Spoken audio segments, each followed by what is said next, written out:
الرحیم الحمد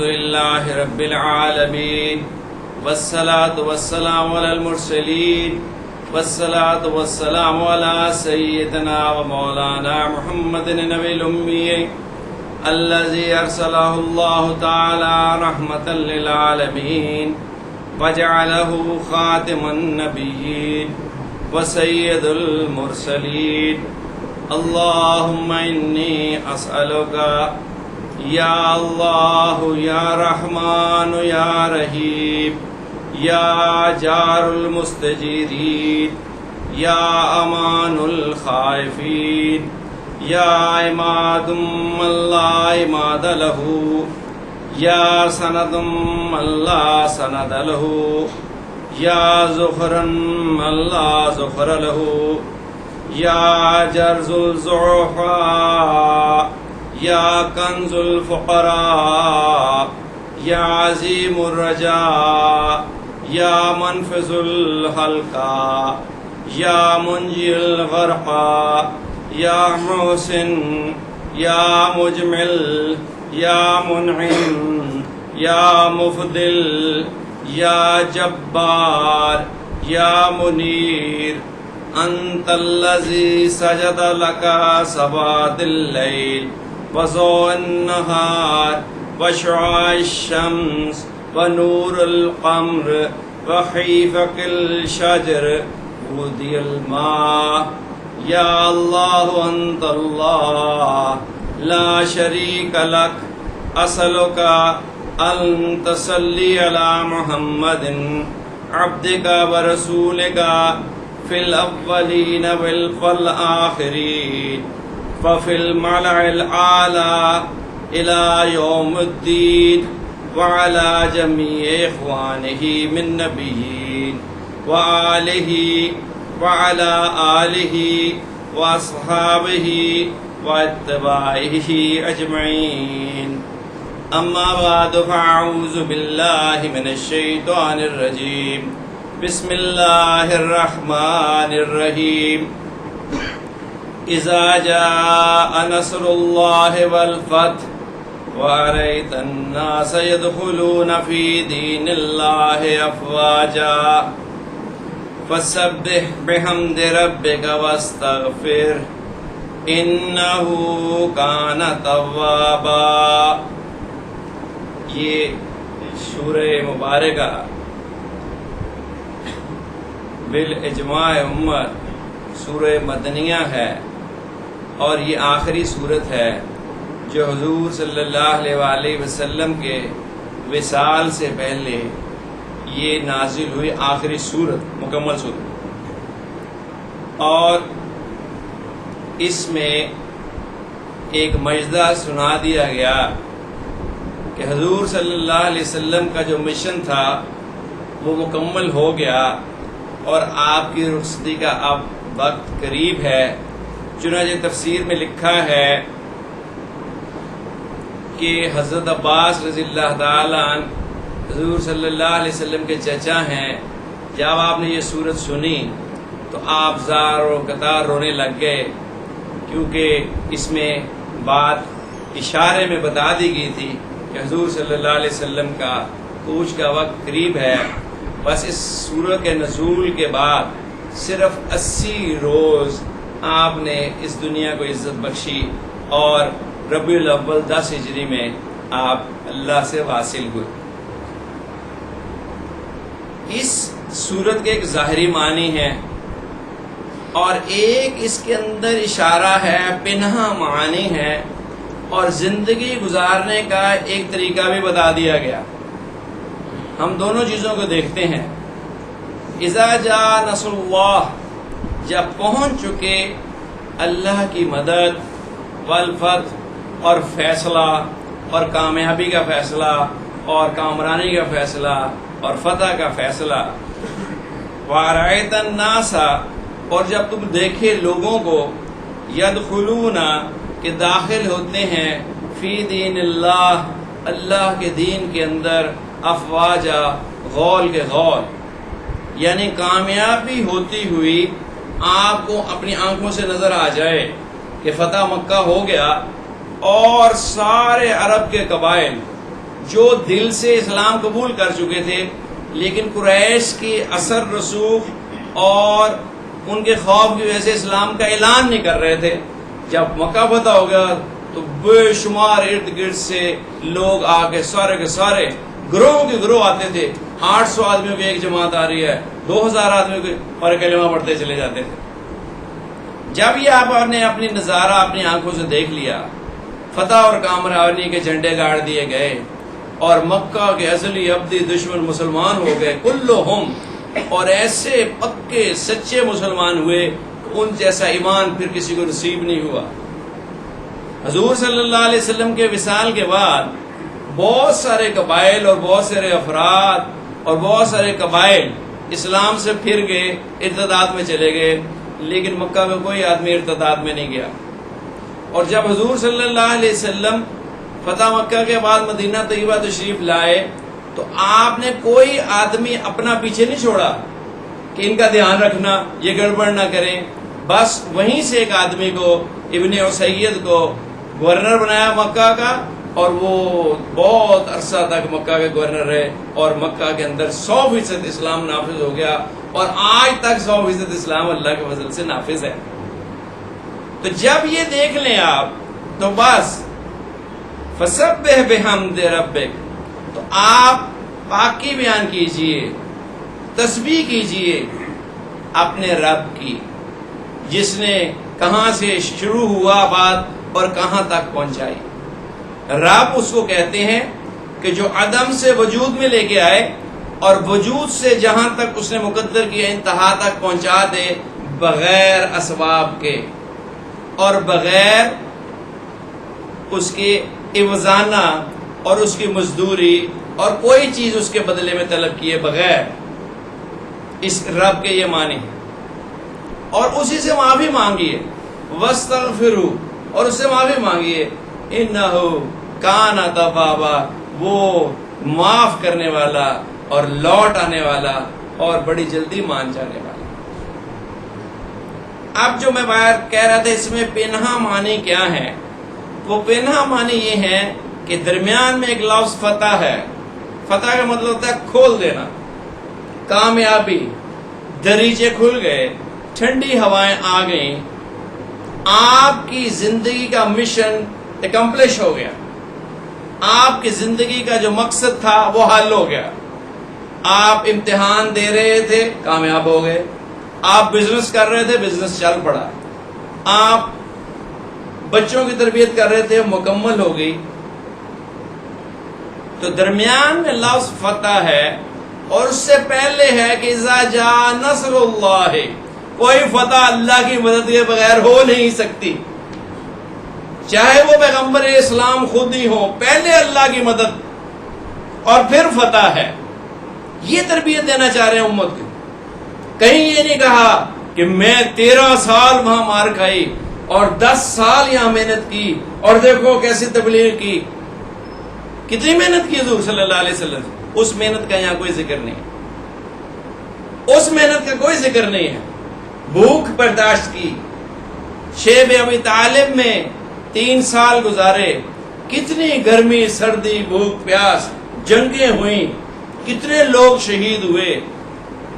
بدر میں اور احد میں 70 آدمی قریبی شہید ہوئے. لخت جگر اور جان سے زیادہ عزیز چچا حمزہ شہید ہوئے. اتنا گریہ کیا اللہ نے، اتنا گریہ کیا، غم کیا رسول اللہ صلی اللہ علیہ وسلم نے کہ حضرت جبرائیل امین آئے اور کہا کہ آپ اتنا رنج نہ کیجئے، اپنے آپ کو ہلاکت میں مت ڈالیے. کیا آپ اس پہ راضی نہیں ہیں کہ اللہ نے عرش کے اوپر لکھ دیا ہے اسد اللہ واسد رسولہ، عرش کے اوپر لکھ دیا ہے. اور 70 دفعہ آپ نے نماز جنازہ پڑھی حضرت امیر حمزہ کی. اس قدر محبت تھی کہ بیان سے باہر ہے. اس قربانی کا کوئی ذکر نہیں ہے. اذا جاء نصر اللہ، کامیابی جو ہے وہ اللہ کی مدد سے ملے گی. اور اپنے اندر عجز ہو، میں کوئی چیز نہیں تھا، میں نے کوئی پڑھائی نہیں کی تھی کہ میں پاس ہو گیا، میرے پہ کوئی ایفرٹ نہیں تھی کہ میری بزنس چل پڑی اور میری کاروبار چل پڑا اور میری جو آبجیکٹو اور مشن تھے وہ اکمپلش ہو گئے. اللہ کی مدد کی طرف دھیان جائے. پہلا تو اس میں یہ سبق. ہمارے بڑے حضرت، ہمارے دادا پیر حضرت مولانا غلام ربانی رحمۃ اللہ تعالی علیہ فرماتے ہیں کہ جب کوئی کام نیکی کا یا کوئی کام خیر کا، کوئی کام دنیا کا یا دین کا جس میں بھلائی ہو، وہ کرنے لگے تو فوراً کہے الحمدللہ علی التوفیق. اے اللہ تیرا شکر ہے تو نے مجھے یہ توفیق دی، یہ میں نے نماز میں سجدہ ٹیک دیا، کتنا بڑا تیرا انعام ہے، تیری توفیق ہے. لاکھوں لوگ دنیا پھر رہے ہیں، نماز کی توفیق نہیں ہے. ایک پروفیسر ڈاکٹر مجھے ملے، کہنے لگے میں گزر رہا تھا مسجد کے آگے سے، اذان ہو رہی تھی، میری آنکھوں میں آنسو آ گئے. میں نے کہا میں بدقسمت ہوں، I am not one of the invitees. مجھے اللہ نے اپنے گھر میں نہیں گھسنے کی اجازت. یہ اللہ نے اس کے دل میں ڈالا کہ کوئی کسی کے گھر میں بغیر اس کے بلائے جا نہیں سکتا، اس کی توفیق کے بغیر جا نہیں سکتا.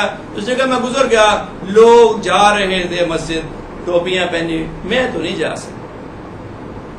تو الحمدللہ علی التوفیق کہ اللہ تیری بڑی مہربانی ہے، تو نے آج ہمیں ذکر میں آنے کی توفیق دے دی. کتنی بڑی نعمت ہے، کتنی بڑی نعمت ہے. اعوذ استغفر اللہ عن التقصیر. پھر اس کی توفیق کے بعد اتنی بڑی نعمت دے دی، ہم اس کا حق ادا نہیں کر سکتے.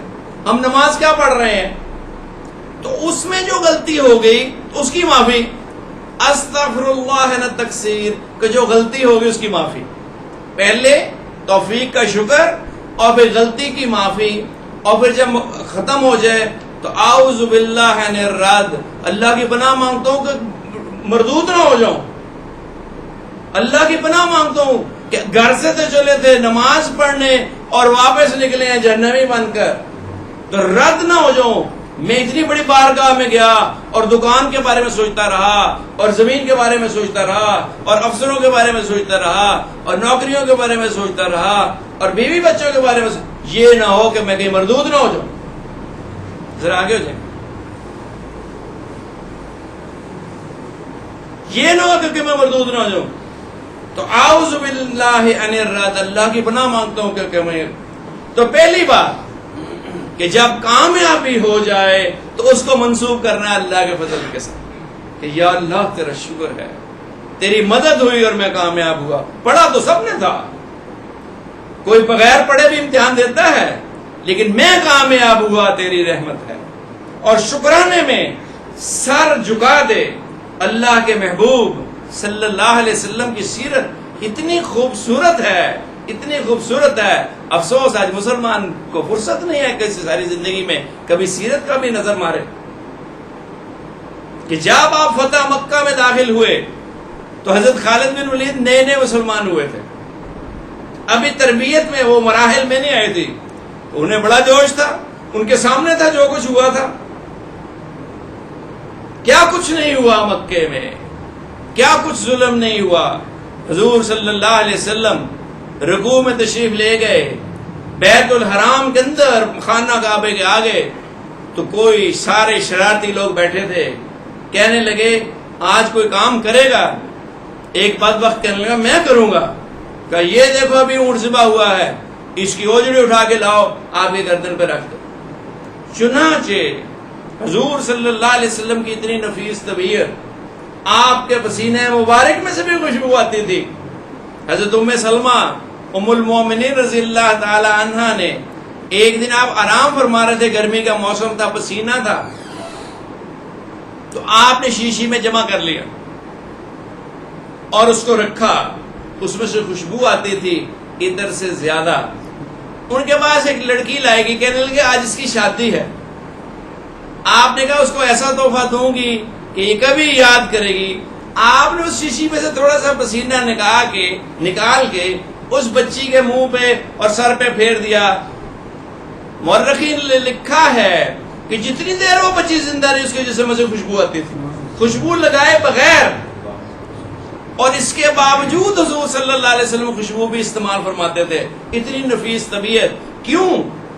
کیونکہ وہی ہر وقت آتی تھی، اللہ کے ساتھ ہما وقت ہم نشین تھے، تو طبیعت میں لطافت ہونی چاہیے، نزاکت ہونی چاہیے، کیونکہ اللہ لطیف ہے، وہاں تو کساوت کا تصور ہی نہیں ہے۔ ان کی گردن کے اوپر اونٹ کی اوجڑی لا کے رکھ دی، یہ تھے مکے والے لوگ، اور کتنی بدبو اور کتنا وزن، اس وزن کی وجہ سے سجدے سے اٹھا نہیں سکتے تھے سر۔ پھر کوئی بھاگا ہوا آدمی گیا گزرتے، اس نے کہا حضور صلی اللہ علیہ وسلم کے گھر نوک کیا کہ وہ یہ کیا ہے، تو حضرت فاطمہ چھوٹی سی تھیں، بھاگی ہوئی بیت اللہ کے اندر آئیں اور اوجڑی کو ہٹایا اور صفائی کی، اور زاروں قطار ہوتی تھیں۔ اس دن حضور صلی اللہ علیہ وسلم رنجیدہ ہوئے اور آپ نے کہا اللہ، اے اللہ، ان کے نام لیے، عتبہ کا تو بندوبست کر دے، شیبہ کا تو بندوبست کر دے، ابو جہل کا تو بندوبست، پہ ایک دفعہ ان کے نام لے کے کہا، تو وہ سارے کے سارے جو لوگ ہیں وہ بدر میں قتل ہوئے اور ذلیل ہوئے۔ تو حضرت خالد بن ولید کہنے لگے یوم الملحمہ، آج تو خون بہانے کا دن، ایک نہیں چھوڑنا مکے کا آدمی، اگر قتل کر دیتے تو غلط کرتے، حق بجانب تھے، کیا کچھ ظلم نہیں کیا تھا۔ حضور صلی اللہ علیہ وسلم نے فرمایا خالد ادھر آؤ، یوم المرحمہ، آج رحم کرنے کا دن، یوم المرحمہ، آج رحم کرنے کا دن ہے۔ اور مفسرین نے لکھا ہے یہ سیرت کی کتابوں میں کہ حضور صلی اللہ علیہ وسلم خود پہنا ہوا تھا اور اس کے اوپر سیاہ امامہ لپیٹا ہوا تھا، اونٹ کے اوپر سوار تھے اور سر مبارک اونٹ کی کوہان کو چھو رہا تھا، گردن اتنی جھکائی ہوئی تھی، اور بہت عاجزی اور انکساری کے ساتھ مکہ مکرمہ میں داخل ہو گئے، عاجزی اور انکساری کے ساتھ مکہ مکرمہ میں داخل ہو گئے، اور اللہ کی بزرگی اور شکرانے کی طرف۔ اذا جاء نصر اللہ والفتح، جب بھی فتح حاصل ہو، کہیں بھی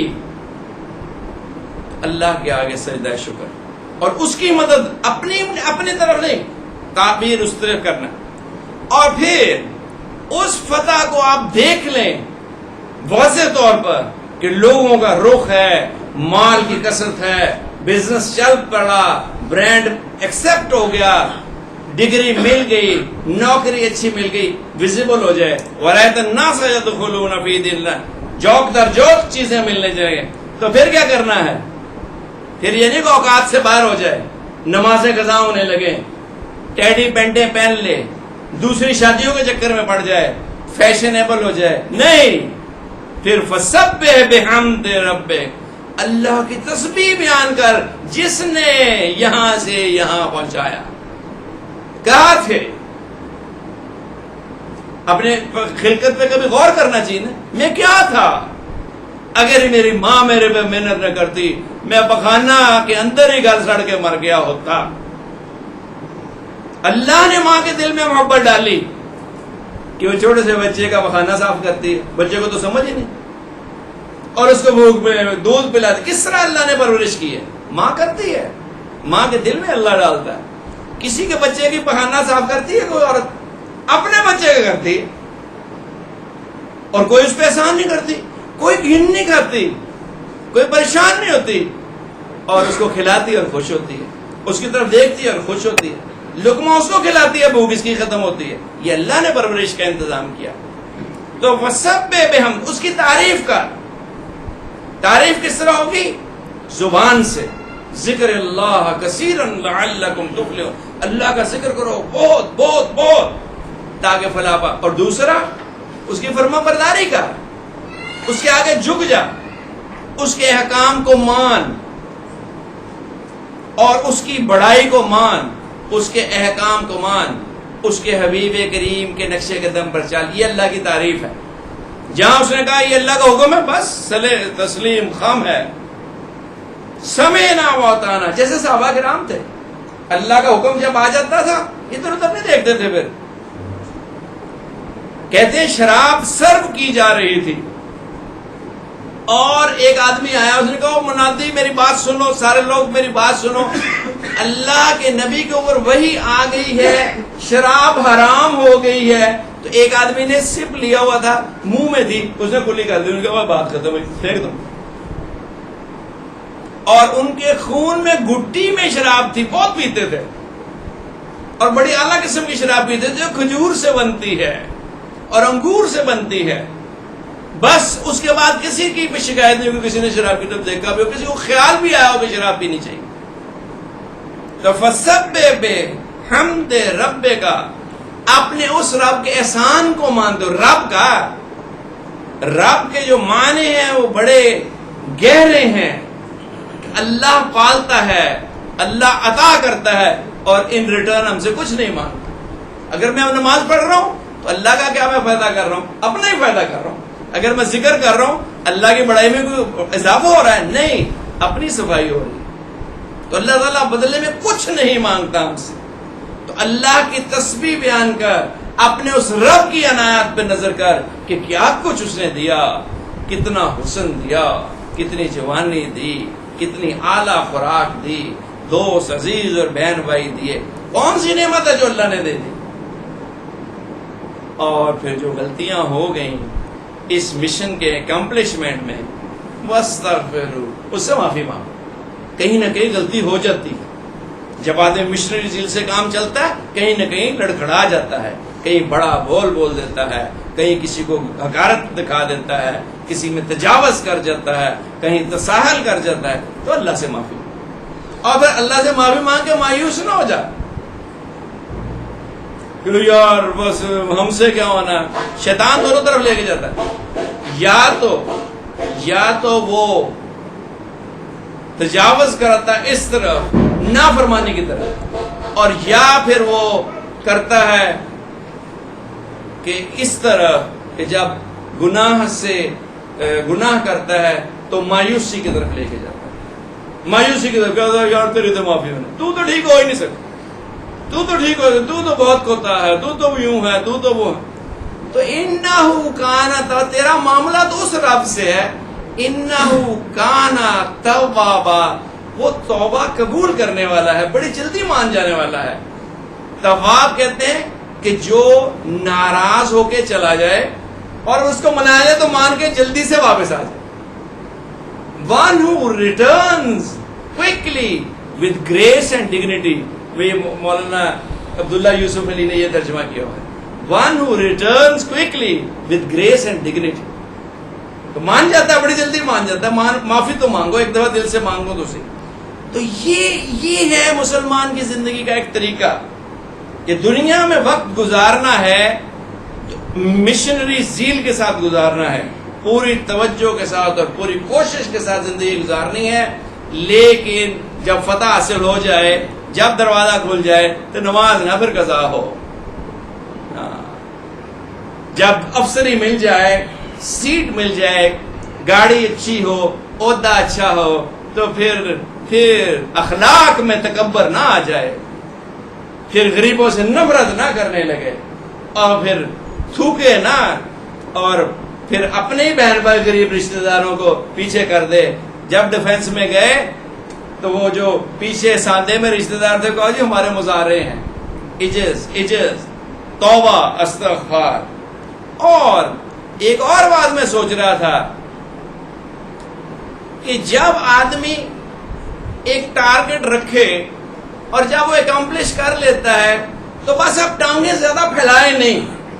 جیسے فتح مکہ ہو گیا، اسلام جتنا پھیلنا تھا پھیل گیا، اب حضور صلی اللہ علیہ وسلم سے کہا اب آپ توجہ کیجئے آخرت کی طرف۔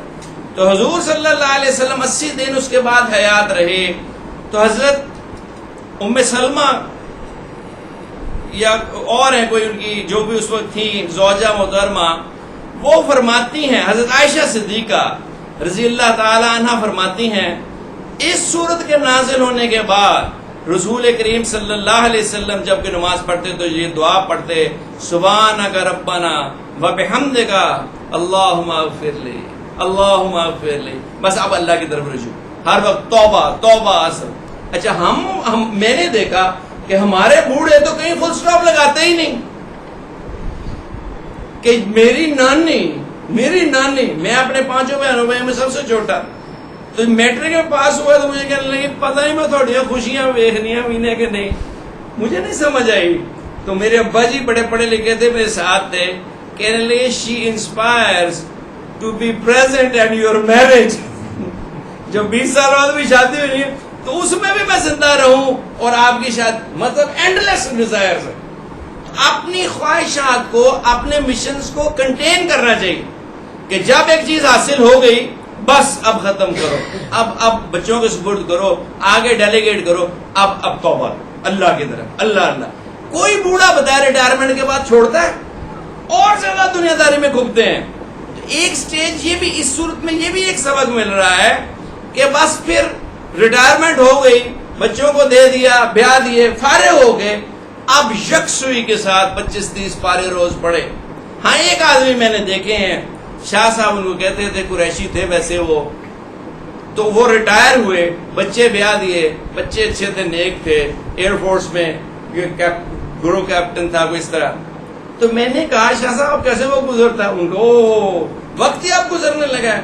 اس نے کہا 25 سے 27 پارے میں روز پڑھ لیتا ہوں, اور کوشش ہوتی ہے ایک قرآن شریف روز پڑھ لوں, ایک قرآن شریف روز پڑھ لوں, لیکن 27 کے بعد نا میں تھک جاتا ہوں, تو پھر میں اس کو تہجد میں کمپلیٹ کر کے پورا کر لیتا ہوں. تو مجھے تو فرصت ہی نہیں, میں تو پہلے زیادہ فارغ تھا کہ چھٹی ہوتی تھی یوں.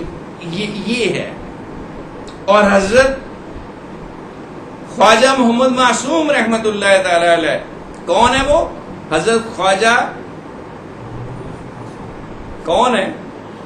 شیخ احمد سرہندی مجد الثانی رحمت اللہ علیہ کے بیٹے ہیں اور ان کے جانشین ہیں. اور شیخ احمد سرہندی حضرت مجد الثانی ہمارے سلسلے کے امام ہیں. سلسلہ نقشبندیہ ہندوستان میں ان کے ذریعے سے پنپا ہے اور بہت بڑا مقام ہے. حضور صلی اللہ علیہ وسلم کی ایک حدیث ہے کہ 1000 سال بعد میرے دین کی تجدید ہوگی, تو وہ تجدید جو تھی وہ حضرت مجدد صاحب کے ہاتھ سے ہوئی. بدعت اور وہ بہت چیزیں آ چکی تھیں, آپ نے اس کو ختم کیا اور تصوف کو صحیح رنگ پہ شریعت کے تابع ہو کے چلایا. ان کے بیٹے ہیں خواجہ محمد معصوم. وہ فرماتے ہیں کہ جب آخری وقت آتا ہے, ادھر آ جائیں, جب آخری وقت آتا ہے تو صدیق جو ہے, صدیق اللہ کا نیک بندہ, وہ اللہ کی طرف متوجہ ہو جاتا ہے اور اس کی روح بے قرار ہو جاتی ہے اللہ کی اشتیاق میں اور اللہ کی محبت میں, اور اس کو سکون نہیں ملتا بجز تلاوت کلام مجید میں. تو اہل اللہ آخری اوقات میں بے شمار تلاوت کرتے ہیں. ایک بزرگ کے میں نے احوال پڑھے, جب ان کا آخری وقت آیا تو اپنے بیٹے کو بلایا, کہا اس کمرے کا دھیان رکھنا, اس میں کوئی شرارت نہ ہو, اس کونے میں میں نے 60,000 قرآن شریف کی تلاوت کی ہے.